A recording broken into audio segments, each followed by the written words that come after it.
திமுகவுக்கு திருமா ஏன் முக்கியம்? வலை வீசும் கட்சிகளும் விசிகா வியூகமும் 2026 சட்டமன்ற தேர்தலுக்கான சக்கர வியூகங்கள் இப்போதே சுற்றுச்சுழல ஆரம்பித்து விட்டன. இந்த நிலையில் திமுக, அதிமுக, தாவேகா என அத்தனை கட்சிகளும் திருமாவளவனை தங்கள் பக்கம் இழுக்க விரும்புவது ஏன்? 2019 மக்களவைத் தேர்தல் முதல் திமுக கூட்டணி கட்சிகள் கட்டுக்கோப்பாக இருந்து வெற்றி பெற்று வருகின்றன.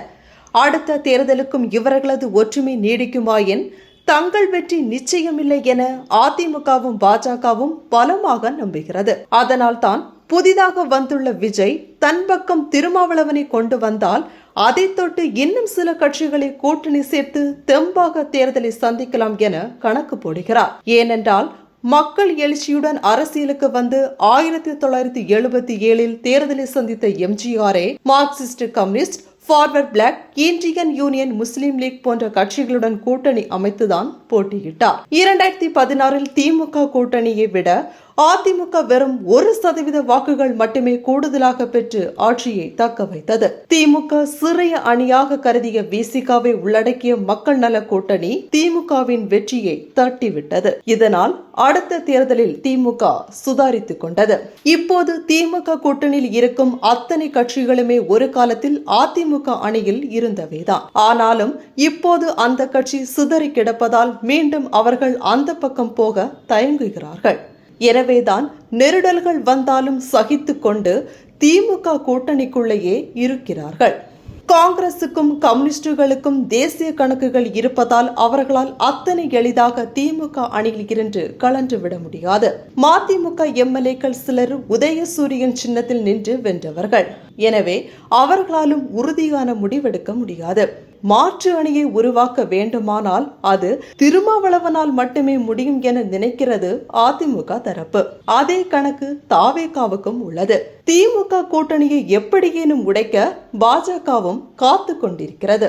மாநிலம் முழுவதும் பரவலான வாக்கு வங்கி விசிகாவுக்கு உள்ளது. பாஜகவுடன் பாமக இருப்பதால் எப்படியாவது விசிகாவை தங்கள் பக்கம் கொண்டு வர நினைக்கிறது அதிமுக. தேசிய அளவில் தலித் அரசியல் எழுச்சி வேகம் எடுக்க ஆரம்பித்துள்ளது. 2026 தேர்தலில் தமிழகத்தில் பாஜக இது தொடர்பான சில வியூகங்களை வகுத்து செயல்படும். அதனை சமாளிக்க தங்கள் பக்கம் திருமாவளவன் இருக்க வேண்டும் என திமுக, அதிமுக, தாவேகா என 3 கட்சிகளுமே நினைக்கின்றன. எம்ஜிஆர் கட்சி தொடங்கிய போது அவர் ஆட்சி அமைக்க முக்கிய காரணமாக இருந்தது பட்டியலின மக்களே.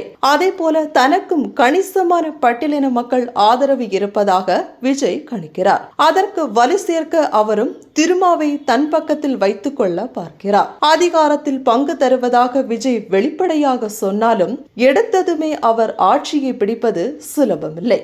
அதே சமயம் சரியான கூட்டணி வியூகங்களை வகுத்தால் அதிமுகவுக்கு 2026 ஒரு வாய்ப்பு இருக்கிறது. அப்படிக்கான பலமான கூட்டணியை அமைக்க அதிமுகவின் ஒரே துருப்பு சீட்டு திருமா மட்டுமே. அவர் அசைந்து கொடுக்கவில்லை என்றால் திமுக கூட்டணியை உடைப்பது சாத்தியமில்லை. இந்த ஒரு விஷயம் திருமாவளவனின் ஆகப்பெரும் பலமாக மாறியிருக்கிறது. இதை வைத்து அதிமுகவிடம் அதிகாரத்தில் பங்கு எனும் உறுதியை பெற்றுவிட்டால் விசிகாவும் தமிழகத்தின் முக்கிய கட்சியாக மாறலாம் என திருமாவளவனுக்கும் திட்டம் இருக்கலாம். அத்தகைய சூழல் தகைத்தால் திமுகவும் தொகுதி பங்கீட்டில் திருமாவளவனுக்கு தாராளம் காட்டும். எனவே இப்போதைய சலசலப்புகள் எப்படியும் நன்மேலேயே முடியும் என்பது விசிகாவின் வியூகம். 2 எம்பிக்கள், 4 எம்எல்ஏக்கள், அங்கீகரிக்கப்பட்ட கட்சி என இப்போது அரசியல் பொற்காலத்தில் இருக்கிறது விசிக. இதை சரியாக பயன்படுத்தவே ஆதவ் அர்ஜுனா போன்ற தேர்தல் வியூகவாதிகளை கையில் வைத்துக் கொண்டு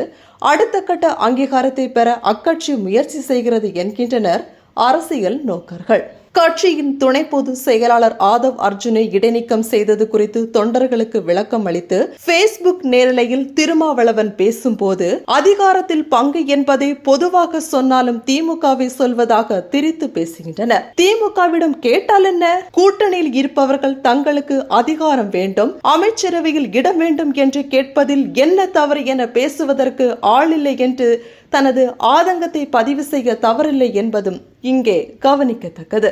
ஆக அரசியல் நோக்கர்கள் சொல்வது போல இது திருமா காலமா என பொறுத்திருந்து பார்ப்போம்.